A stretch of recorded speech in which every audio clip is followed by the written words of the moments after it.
Welcome back, and it's just 11 minutes past 1 o'clock here, which means I've got my first guest on the programme today, and that is Adam Deen of the Deen Institute in the United Kingdom. Good afternoon, Adam.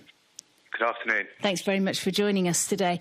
Now then, of course, ongoing questions, new questions raised all the time about how we deal with, I suppose, the way we think about what's going on in the wider world regarding Islam and the extreme fundamentalism that some seem to be using Islam to promote their violent aims. And certainly I'm not very comfortable at all with even trying to have to imagine Islam in the same context as the kind of values that these people seem to be upholding. Of course, we're talking about those that other people would refer to as terrorists. And I'm constantly searching for answers, and that's why I've asked you on today.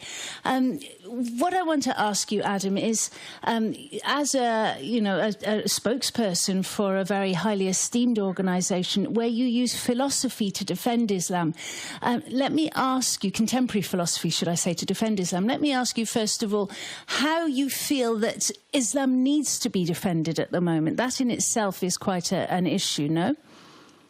Yes, absolutely. Unfortunately, the Islamic faith has been hijacked, and it's been hijacked by a particular type of reading or brand of Islam that is completely antithetical to the underpinning values of Islam. Islam is effectively a humanistic religion in that it's based upon values like justice and seeking the good for all. And unfortunately, we have this type of what I would refer to a puritanical reading of Islam, which completely disfigures and almost vandalizes the faith. And this has been a problem that's, stretching back a decade or so, and that is down to, the question of where is this kind of reading of Islam coming from? And unfortunately, it's coming from places where our, governments in the West, supports, for example, Saudi Arabia, which has a brand of Islam known as Wahhabism, and Wahhabism, in a sense, is a puritanical reading of Islam. And what that puritanical reading of Islam does effectively is that it tries to implement what it perceives to be Sharia law, and I use that word very loosely, at the expense of ethical norms, at the expense of ethics, and it really does empty Islam out of, empties Islam of its moral and ethical content. And for everyday Muslims, moderate Muslims, witnessing this, and there's a disproportionate amount of airtime these individuals get, obviously because of their actions, the entire faith in the eyes of non-Muslims, and Muslims as well, for that matter, people in the West, is completely disfigured. Now, I'm glad you said that, the disproportionate amount of airtime, because, that's really what this is about, isn't it? That, I'm actually quite surprised at the moment when I turn on the television and I'm seeing quite a lot of coverage of this crisis in the Ukraine, because for some time it's been nothing but Islam. Of course, now what's happening in Syria and Iraq is a headline news once again because of what happened with the latest hostage, or the latest revelations of what happened with the hostage, albeit that he was killed a month ago. And that shines yet again a very, very negative light on Islam. However, it does bring something else into the equation, and that is that, here we have a Muslim country that has been affected directly by this extremism. Yeah, and that's quite an eye-opener for lots of people, that, the problems that we have with this type of reading of Islam, this kind of extreme understanding of Islam, it affects Muslims. And in actual fact, statistics show that more Muslims die from Muslim extremism than non-Muslims. They're always on the receiving end of their acts. And this is a grave concern for us. And what the community has to do, and this is why I've had a lot of backlash, is to... the problem we have with the Muslim community, that anti-Muslim and Islamophobic hate crime is on the rise. A great portion of Muslims who are just, or sometimes even nominally Muslim, are affected by sort of the backlashes. And given that environment, given that hostile environment that they're experiencing, which is akin to sort of racism or anti-Semitism, Muslims find it very hard to accept and digest critical introspection. And it's very difficult for them to actually criticize their community. But we have to be honest that there is a fringe element that has a big mouth within the community, that has means of pushing their agenda, if you like, within the Muslim community, that is masquerading as moderate or mainstream Islam, and the Muslim community have to out this out. And say and be honest and say, yes, this is nothing to do with Islam, but we do have elements within our community that we need to address and root them out, and that's really key for the Muslim community. We have to be clear and we have to be direct and say this is a cancer that we need to cut out. Adam, in that respect, we're looking at, cutting out that cancer, and if we're focusing, say, for the United Kingdom, where you're speaking to us from, stopping the radicalisation of young Muslim men. Which obviously requires the immense input from those Muslim religious leaders, those Muslim respected community leaders. They have to be involved in this. But that's a real battle, is it not, when there is so much media attention on the negatives around Islam and around the mutations of Islam, that most people who don't have the time or the desire to really look underneath the mainstream media will just take on face value. Absolutely. I mean, the continual negative portrayals of Muslims has an effect on the wider society's perspective on Muslims and Islam, and that is a battle that we're facing. At the same time, the moderate voice, it's not as if there aren't any moderate Muslims speaking out, but their voices are drowned by the disproportionate voices of extremist Muslims within the media. And that's a problem. That's a major problem that we have. And, I did a documentary recently with Panorama, and I think that was a move in the right direction, that we've got alternative voices now that are coming out in the media saying, this is not Islam. These people do not represent Muslims, to try and balance that out. But that is a major challenge, absolutely. Now, where's the most important place to direct that message? Is it at the average man in the street in a country like England, or is it at the schools in communities within the United Kingdom? Where do we start with something like this? Well, that's very. I think that's a good point. I think it needs to be sort of on the ground at schools, at universities. That kind of positive image of Islam. One of the great things about that documentary, when I got a lot of backlash from sort of extremist Muslims, because I was pointing the finger at ourselves to say, look, we may need to work on these areas within our community. But the positive thing that I got were a lot of non-Muslims that actually said, look, this was the first time I saw a kind of version of Islam, an Islam that I could relate to.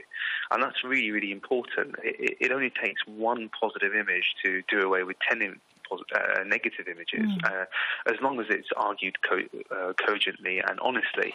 And I think that's a very good point. We do need to spread this message within the schools. We need Muslim ambassadors to visit schools and to give a positive view of Islam and to deal with the kind of misconceptions.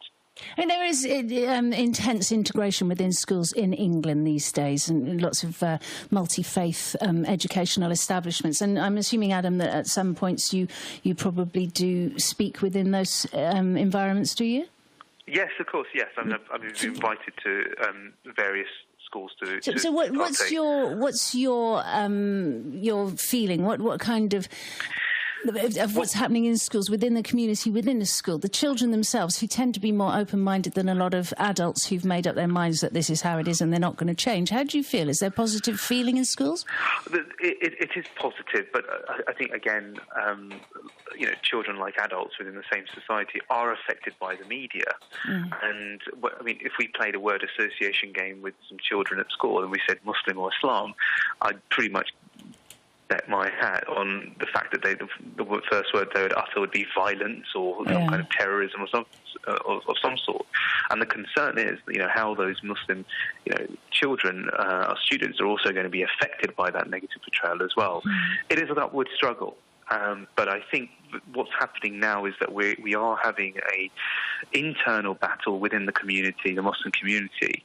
One of moderate Islam and one of extremist Islam, and it's an ongoing struggle that we need to continue with. And we also need the support of non-Muslims that are sort of honest and objective and realise, Islam for what it is, to also spread the word as well. Does it mean that Islam has to change, if we're talking about Islam communities in the West specifically? Islam does not have to change. What needs to change is Islam in the minds of Muslims. Right. The way that they perceive Islam has to be changed. In that respect, there needs to be a reformation. Right. Let me ask you as well, Adam, if we go back to Wahhabism, as you've stated, it's ancient, isn't it? It's far too in-depth to cover now. But if we look at that as having grown within the environment in Saudi Arabia and, based very much on Sharia law and so on, again, it's a big question and I'm asking you to put it in a nutshell, but where did we see the mutation of whatever of that Wahhabism, of that Sharia law, of those ideals, mutated into actually use of terror to gain an end? And what does it mean? Okay, that's a very, very, very important question. Unfortunately, we don't have too much time. No, I'm sorry to put you on the spot. So I'll try and do as much justice to your question as I can. So what I argue is that Wahhabism, which is by definition a puritanical version of Islam, which is very much infiltrated and spread within the Western world and also in the UK. What it does, it provides a theological foundation which then acts as a precursor for violent extremism.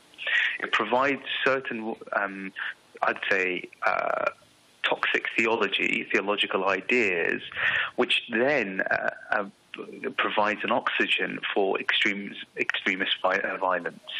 So, for example, the kind of ideas that they have is a very binary outlook of the world, that anything that's good, anything that's holy, anything that's virtuous is only on the Islamic side, and anyone else who is non-Muslim or the West is completely opposite of that. And what that does, that has a very crude, dualistic way of looking at the world, and it means that you're creating the other. And in philosophy, they'd refer to that as making the other an epistemic object. They are mere objects. And if you sort of speak to these extremist Muslims, the way in which they talk of non-Muslims is as if they're subhuman. And this is a trait in war crimes, where they see the opponent as almost subhuman, and they lose all empathy for that person. And when you do that, when you create a world where, in crude binary terms, that furnishes a potential environment for someone to commit acts of violence. So if you look at, for example, Lee Rigby's killers, they regarded Lee Rigby, Michael Adebaloja, regarded Lee Rigby as a term called kafar, which means someone who is not a Muslim. But the actual word itself is not. Again, it's a mutated version of that understanding of that word. Kafar actually means someone who's ostentatiously against Islam, who disbelieves. They're applying these terms, misapplying these terms, and then using them a way of dehumanizing individuals. Also, when we've got this kind of binary outlook, which is very crude, that anything on the side of Islam is all holy and virtuous, and anything outside of that is something that is evil and that is bad. And that does away with the middle ground. And the middle ground is essential to coexist with people that are different than yourself, that have different values, different ideas.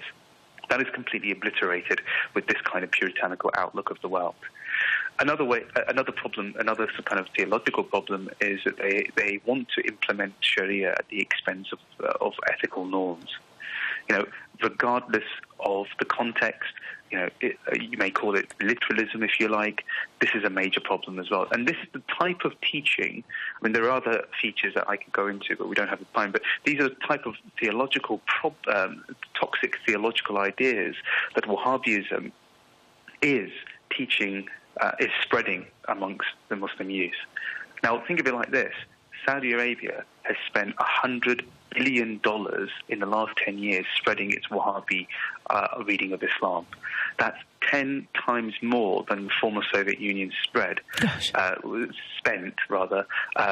during the Cold War, spreading its message. So this is what we're up against.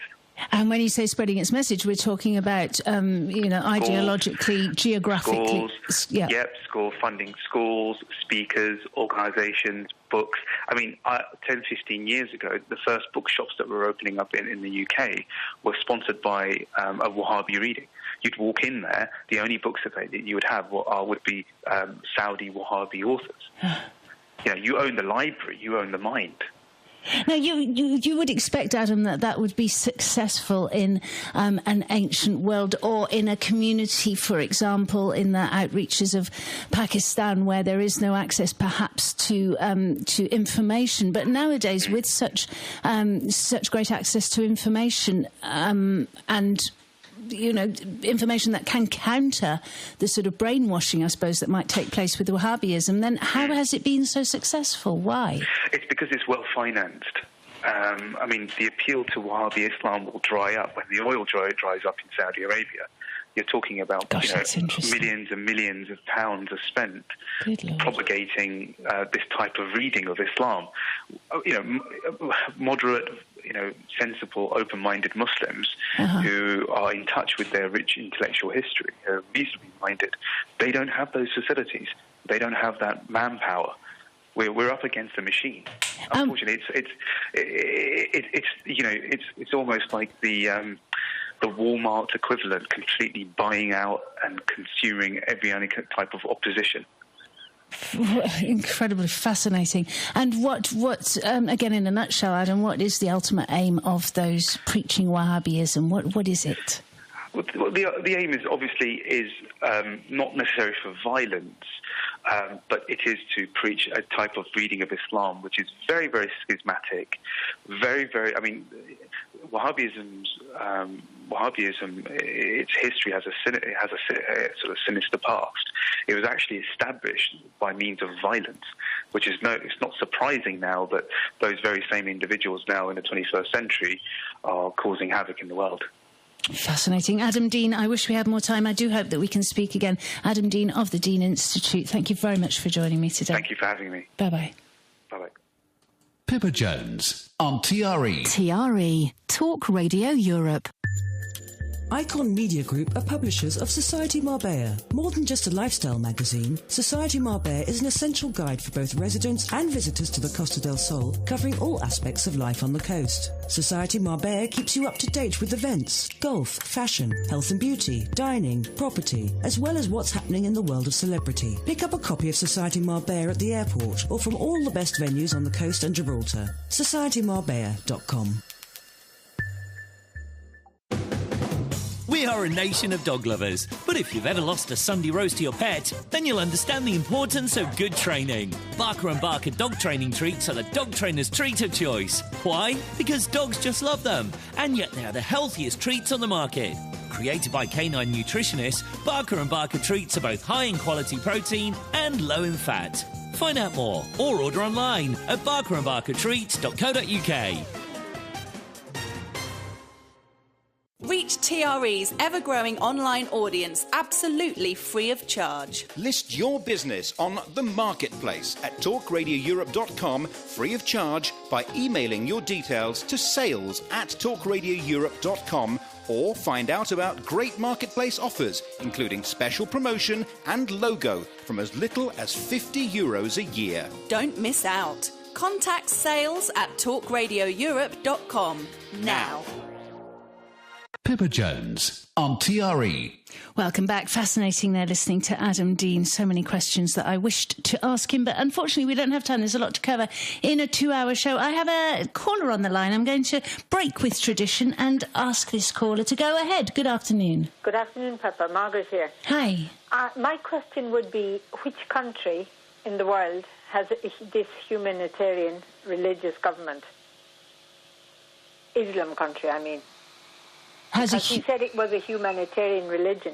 Which Islam country practice that women are totally equal to men? I don't know any.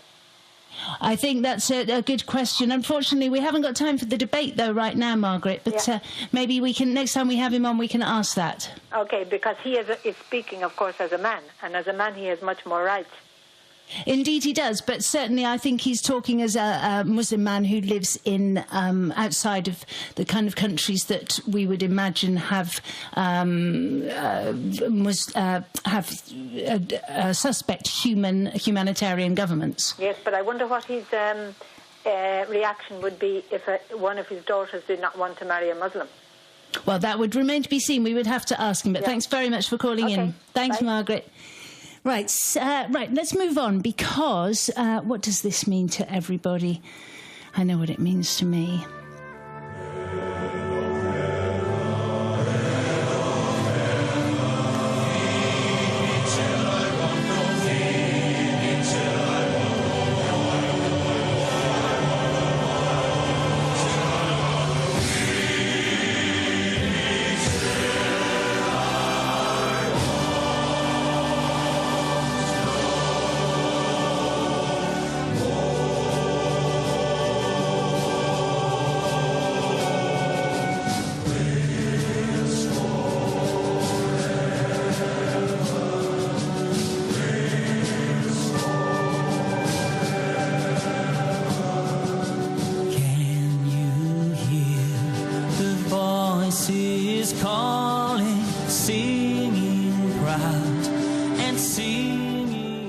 Of course, I know what that means, and I have a sneaking suspicion that the caller who's calling in now knows what that means as well. Go ahead. Bread of heaven, yeah, the little bitty boy. There you go. I'm hoping the boys Pepper can do it, can do the magic tonight. Absolutely. I tell you what, I'll give you a clue, Pepper. I'm not supporting England, believe it or not. Who'd have guessed? They'll come land back and come on, the boys. Rarely. Rarely do. Well, I was going to say rarely do I get as excited as I am today, but that's not true. I always get excited before the Six Nations. There's just something. You must have some Welsh blood in you, well, Pepper. Of course, with a name like Jones, you've got to have some Welsh blood in you. My father brought me up on watching Welsh rugby, and good. I shall be crying my eyes out tonight, whether we win or lose. But the fact is that we're looking good for this tournament. There's no question. Well, about I'm hoping the boys do it, Pepper. I'm hoping the boys do it. Indeed. And up the Taffs, that's all I can say. Come on, the boys. They'll come round the back in. Come on, the boys. Thanks for calling in. Thanks, Peppy.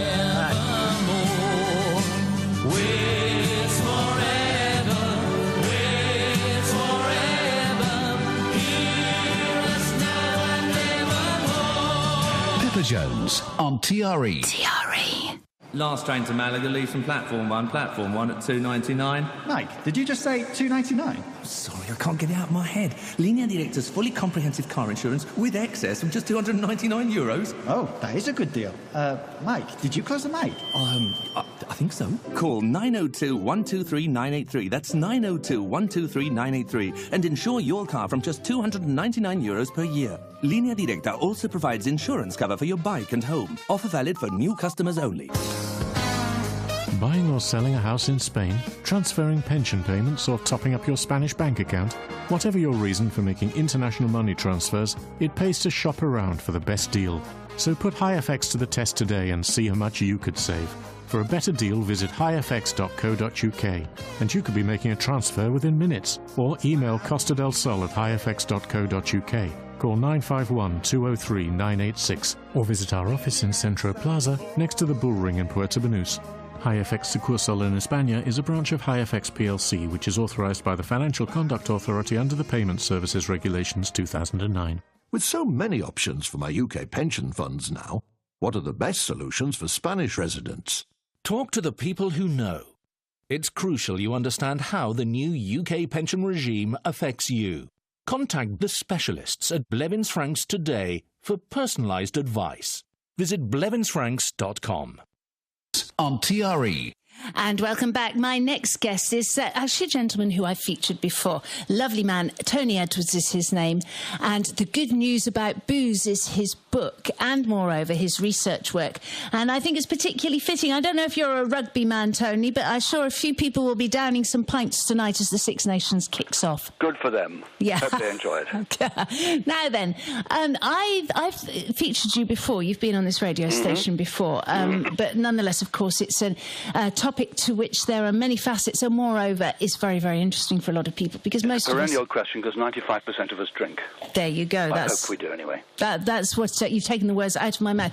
Tony, I'd like to start by asking you about this dry January. Okay, even though we're based in Spain, most of us read the British press, and of course dry January, always urged during January in the United Kingdom to put down the bottle. Yes, and that nothing could be more silly. I'll tell you why, because the evidence shows that actually you would become more unhealthy if you stopped drinking in January. So not about any time of the year.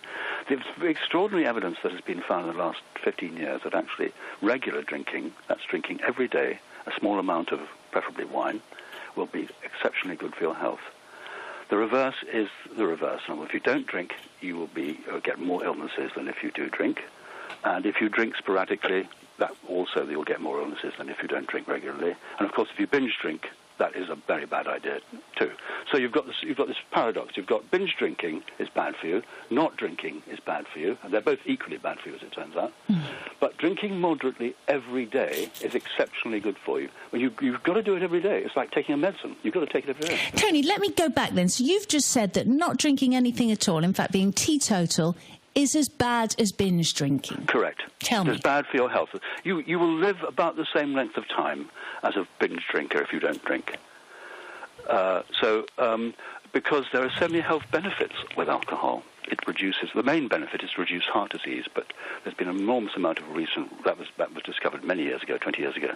A lot of research now is showing it reduces diabetes, reduces arthritis, reduces osteoporosis, even reduces dementia, which is a very important thing, which is very strange because there's a thing called alcohol-related dementia, and people say, oh, well, of course, alcohol is bad for your brain, therefore it must be bad for your mental health and therefore dementia. But in fact, the evidence shows quite clearly that moderate amounts of alcohol every day will prevent you from dementia. Wait, we better qualify this then, hadn't we? Because we don't want to get too carried away. So let's talk about... I am carried away, because the evidence is actually extraordinary. I mean, I was talking to a doctor who's professor of medicine at Boston University, and when he saw my book coming out, he said, well done, Tony, jolly good, it's about time this was said. And he said, it's extraordinary, he used to work in an A&E department in England, and he said that was where I got most of my ideas about alcohol. All I see these people coming in completely blind drunk, and clearly, they'd injured themselves or other people, and that was how I got my attitude to alcohol. When I went back to the States and started actually kind of moving away from direct medicine into research, I found that actually the research was overwhelming. And he was the guy who in fact, discovered what's called the French paradox, where, the French eat lots of fat, but they don't get heart disease. And he was one of the finding pioneers of that particular research. So he moved on to alcohol and found the same thing. If you drink moderately, regularly, you will live a lot longer than people who don't. Well, what is moderate? Well, a moderate is, it depends on, by and large, it's like a couple of glasses a day. A couple of glasses of wine? I mean, that's moderate. But actually, the research shows you can drink up to about 1.5 litres of wine a day without measurably impacting your health compared to being teetotal. In other words, you drink 1.5 litres of wine a day, red wine a day. It's roughly the same as being teetotal in terms of health. 1.5 litres of red wine a day. That's quite a significant. It's a lot. Surely it's only if you're a bloke, by the way. If you're a woman, it's got to be half. It's half that. Okay, 3/4 of a litre for me. I mean, that's quite a lot of alcohol. Surely that would have some negative impact on me. It does have a negative impact compared to not drinking regularly. Yes, but you will live as long as you will live as long a life as if you didn't drink. In other words, you're not actually making yourself iller by drinking than if you didn't drink. Now, 95% of us drink. Yes. And we're whilst the alcohol industry rubs its hands in glee at those figures, the fact is we are constantly being given information that we should watch what we drink and be careful and stop drinking and, try and not drink on certain days of the week and, keep it to a minimum and so on. So why such a discrepancy in information? Because doctors, first of all, haven't looked at the research, most of them. Secondly, they have this sort of rather puritanical attitude towards it. As I mentioned, this guy, professor of epidemiology at Boston University, he was in an A&E situation, and he worked in England, and he said, doctors only see the evil consequences of alcohol. They don't see these people completely plastered in A&E. But actually, what they don't know is that actually they don't see an awful lot of patients in their surgery because they drink, because they're actually healthy. And there's this kind of puritanism within the medical profession as well, partly because a lot of doctors themselves, under the stress of their job, are alcoholics. So they also see their own colleagues getting plastered and sort of wrecking their marriages and so on. I mean, this is perfectly true that when you drink to excess, the mental effects predominate. It's not so much the health effects, it's the fact that you ruin your life. Well, what about stats there then, Tony? Because you're quite right. You're outlining here moderate drinking, maybe 2 to 3 glasses of wine a day, as opposed to excessive drinking, which nobody is advocating here, I hasten to add. But what defines somebody who can, stop after 2 or 3 glasses, and those people who continue to drink? Well, I don't know that. I'm not quite sure what your question is saying. I mean, what are they, different personalities or what? Well, yes. I mean, what leads a significant portion of the 95% of the population who drink to become alcoholic? Because quite a lot of people do become alcoholic. They don't. How many do you think become alcoholics? What percentage? Well, I know quite a lot of alcoholics. I have known quite a lot of alcoholics. You obviously know quite a lot of people, or you know quite a lot of drinkers, because it's roughly 5% at the most of the population of drinkers. How would you define an alcoholic? Answer me that question. Someone who finds whose life gets out of control because of it, who spends too much money because of it, whose relationships fall apart because of it, and who fall over too often because of it. I mean, all of those kinds of things. But if you go to your average bar, you're going to see a bar full of people like that. Well, by definition, because bars attract people who drink alcohol, and now people who drink alcohol, obviously, alcoholics drink alcohol, so that's no argument. You see, go into a bar, I've been lots of bars in Spain where, people drink perfectly normally. I mean, in fact, Mediterranean patterns of drinking are very healthy. That's why French people and Spanish people tend to live longer. Yes, the Spanish certainly don't have such a tendency towards the type of drinking that perhaps the British do. Yeah, we have a cultural problem about that. And it's always been the case ever since the Battle of Agincourt. Apparently, they get the soldiers completely plastered on the battlefield, so they could kind of get more aggressive to the French, who only drank moderate amounts of red wine, whereas the English drank huge amounts of ale and got completely nuts. You rest your case indeed. Tony, tell me then, what about and this has been in the news again recently, because as I say, we're constantly seeing snippets in the news about what we should do and shouldn't do around alcohol. Liver disease. We're told that if we drink even moderate amounts of alcohol, that it will have an effect on our liver. Now, we know that the liver processes toxins that we put into our body. So how do we perceive alcohol? Is it a toxin? Alcohol is a toxin. It is very well processed by the liver. The liver has some enzymes which kind of just sort the whole problem out and detoxify the alcohol into harmless acetic acid. So it's just basically lemon juice. So it's a very efficient detoxifier, and actually very, very few. There's been another thing in the medical profession. It's a complete myth. Most people who drink don't get liver disease of any kinds whatsoever.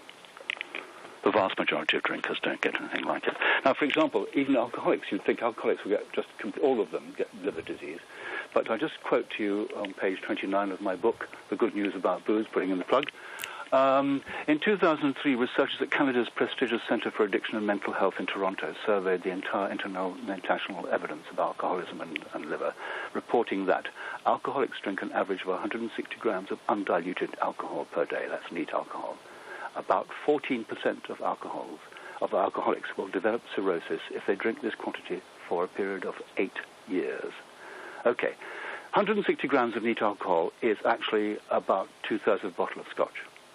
Gosh. So 2/3 of a bottle of scotch every day every day for a week is about a gallon a week. A gallon of spirits a week. You will get. Only 14% of you will get cirrhosis, which is not fatal anyway. Well, that means 86% of people who drink that quantity don't get it, and the reason they don't get it is because they have the right kind of genes. Their alcohol processing genes are exceptionally good, and most of ours are exceptionally good. Caucasian alcoholic enzymes, anti-alcohol enzymes, are exceptionally good. So most of us don't get it. There's a recent survey done by Public Health England about alcohol and liver disease, and they were looking at liver disease deaths. And they found in the southeast of England, where people drink fairly heavily, in fact very heavily, there were 3 deaths per 100,000 people population per year. Gosh. Now that's equivalent to the number of people who die on the squash court or playing tennis. It's a ridiculously low number. And it's because we have these very, very powerful alcohol detoxifying enzymes. So you mentioned their genes, a person's genes. Is it the same? Would we understand it to be the same regarding those who can tolerate alcohol more than others? In other words, if somebody can drink and tolerate alcohol, they're less likely to get drunk. Are they also the kind of people who are going to be predisposed to be able to deal with alcohol, and it's less likely to affect them? I don't know the answer to that. I've not actually seen anything in the research that suggests that. Actually, I don't think anyone's looked at that. It sounds like common sense, though, doesn't it? Indeed. If you're not badly affected by it, and presumably your health is not badly affected by it, but I really don't know. I don't think anyone's done the research. Despite the fact that my book has 450 references to scientific papers, I don't think one of them hasn't got anything to say about that. And so what, clearly, as I listen to you, and as I'm sure many people are listening to you, what one thinks about what you're saying, and, those calamities and perhaps fatalities that one associates with alcohol tend to be through excessive use, very excessive use, and perhaps hazardous occurrences that happen because of drinking too much. It's the mental effects. Yes. That's the real problem. Yes. There are no health effects. In fact, there are health benefits, as I say, to moderate drinking. But, it is entirely the psychotropic, as they say, the psychotropic effects on the brain. And obviously, it's a very hazardous substance if you get completely plastered, because you lose control. Everyone knows that. But you can't go around, therefore, saying, and at the same time, you mustn't drink alcohol because it's bad for your health. It isn't. It's actually good for your health. But one wouldn't recommend an alcoholic to drink anything at all if that person is an alcoholic. Unfortunately, they've ruled themselves out of the elixir of life, because it is an elixir of life. If this was a medication, and you could patent it, the drug companies would be falling over themselves, making profits hand over fist. Yeah. If you can give a medication to someone to take it every day, you'll reduce your risk of heart disease, diabetes, dementia, blah-de-blah-de-blah, and you'll live longer. They make a fortune. And yet we tax this stuff. It's ridiculous. And what of your book? Your book actually was first published about a year ago. Yes, okay. Yeah. And what kind of response have you had? Are there other people looking at the same kind of research as you've been looking at? No one. Actually, I thought, my goodness me, I found this gold mine here. I've got a scoop here. But you see, no one. Well, the thing I've found is the media will not touch this. You people abroad about the only people who've interviewed me about this book. That's fascinating. No one in the UK wants to know.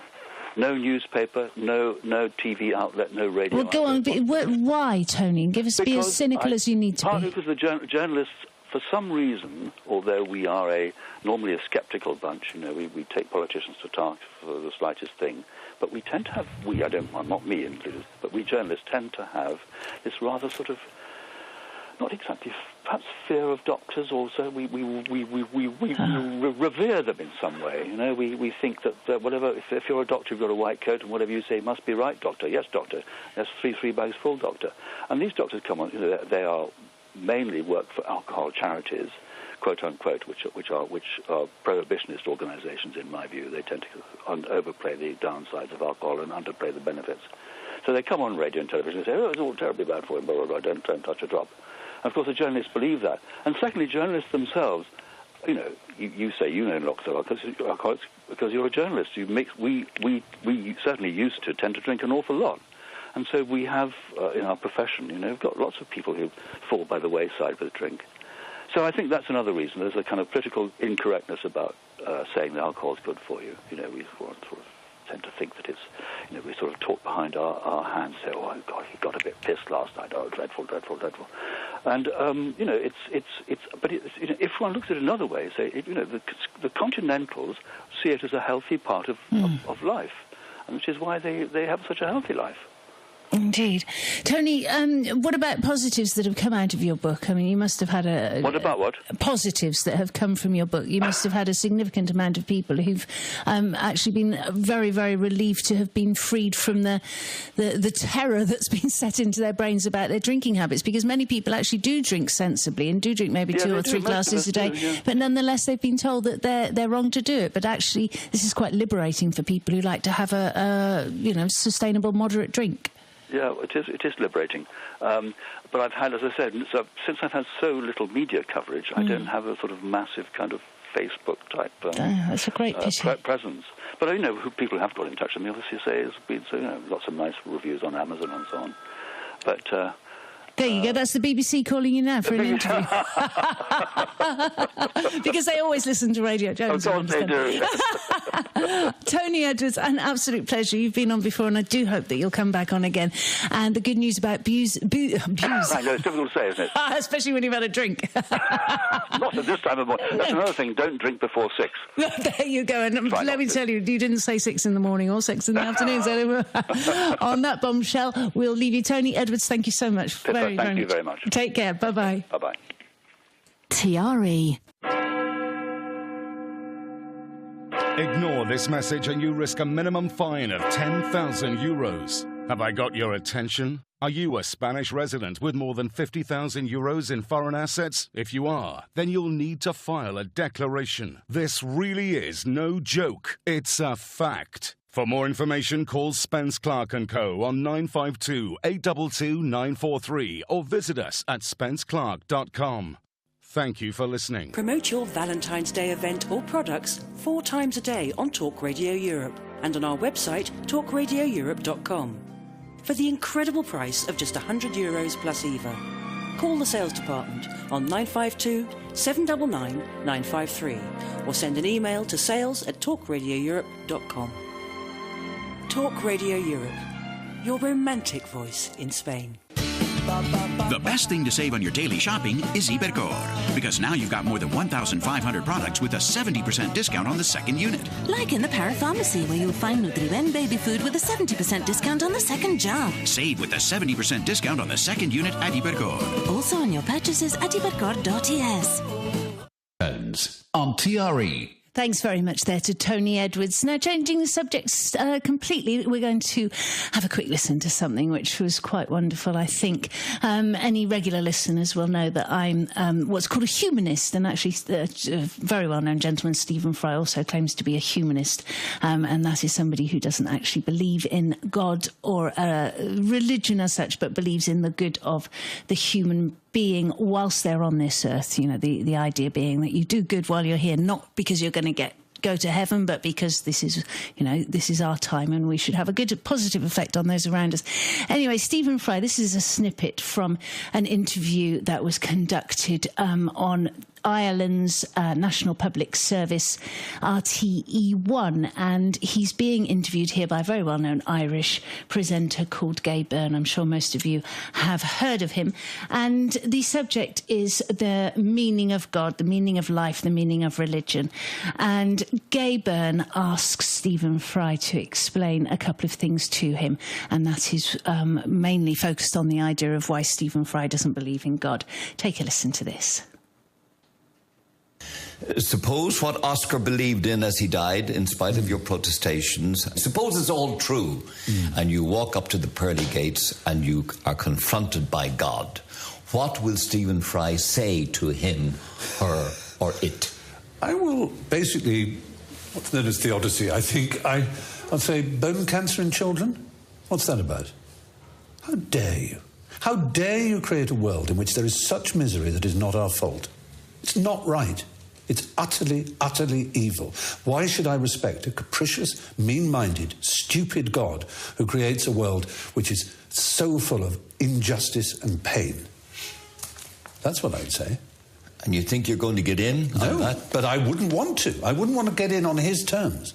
They're wrong. Now, if I died and it was Pluto, Hades, and if it was the 12 Greek gods, then I would have more truck with it, because the Greeks they didn't pretend not to be human in their appetites and in their capriciousness and in their unreasonableness. They didn't present themselves as being all-seeing, all-wise, all-kind, all-beneficent.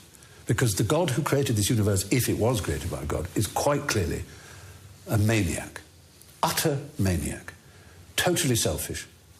We have to spend our life on our knees thanking him? What kind of God would do that? Yes, the world is very splendid, but it also has in it insects whose whole life cycle is to burrow into the eyes of children and make them blind. They eat outwards from the eyes. Why? Why did you do that to us? You could easily have made a creation in which that didn't exist. It is simply not acceptable. So, atheism isn't not just about not believing there's a God, but on the assumption that there is one. What kind of God is he? It's perfectly apparent that he is monstrous, utterly monstrous, and deserves no respect whatsoever. The moment you banish him, your life becomes simpler, purer, cleaner, more worth living, in my opinion. That sure is the longest answer to that question that I ever got in this entire series. Of course, that Gay Byrne interviewing there, Stephen Fry, and I tell you what, it's well worth Googling. It's on YouTube. Gay Byrne's face on that clip is quite special.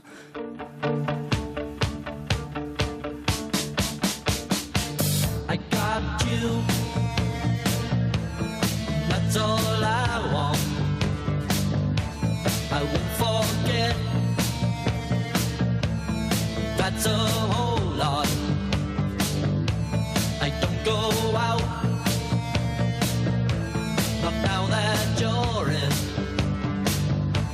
Sometimes we shout, but that's no problem. I don't know why sometimes I get frightened. You can see my eyes, you can tell that I'm not lying. Look at you, you're a pageant. You're everything that I've imagined. And something's wrong, I feel uneasy. Reassure me,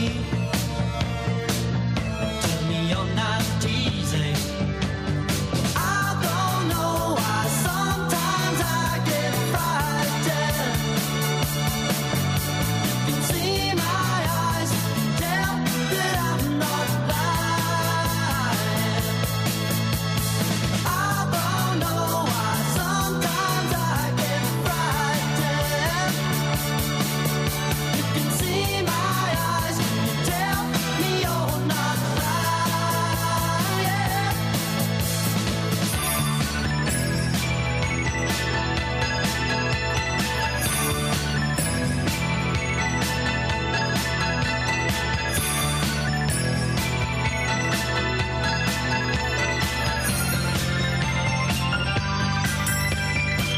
There's no doubt,